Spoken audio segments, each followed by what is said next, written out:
so on. The next question from the slip, from Brother Rizwan Ali Khan. Suicide bombing in the light of Islam, how justified it is in Iraq or any part of the world?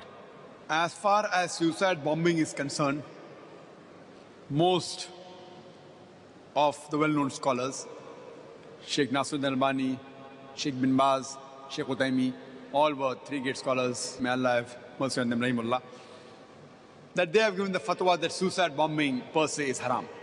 It is haram. But there are other scholars like Sheikh Safar al-Hawali, like Sheikh Salman Auda. They have different views. But you should realize that the term suicide bombing per se, committing suicide in Islam is haram. There's no two doubt about it. But as far as suicide bombing is concerned, the scholars differ. What they say that the word suicide is a misnomer. It's a misnomer. In suicide, a person is fed up of his life and he wants to end his life. In this, they say it is a strategy of war. The main intention is to cause loss to the enemy, and while doing that, there are high chances that they will die. So therefore, it's a strategy of war, which scholars like Salman Auda say it is right. But it does not mean that any Muslim wakes up in the morning and ties a bomb and goes. Most of the scholars, including Salman Auda, Safar al-Hawali, they say it's haram. Anyway, suicide bombing, as I mentioned in my talk, it is alien to Islam. It's alien to Islam. But there are some Muslims in Palestine or Iraq have done that.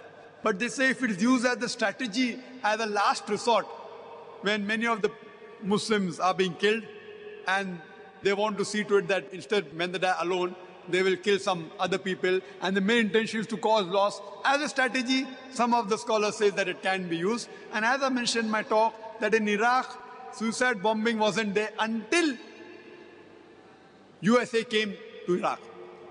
And according to Robert Pape, who is an expert on suicide bombing, he said most of the suicide bombing are done as a social cause, as a political cause against the military power, to remove the military power from that country. So this is what is said by Robert Pape in his book, Dying to Win.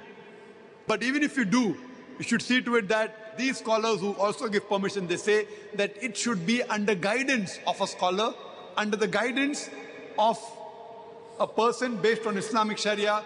Normally you should not kill innocent human being. You can't kill innocent human being. It's haram in Islam according to Surah Ma'idah chapter 5 verse 2. Taking all this into consideration, in some cases, some scholars give permission, it can be done. Hope that answers the question.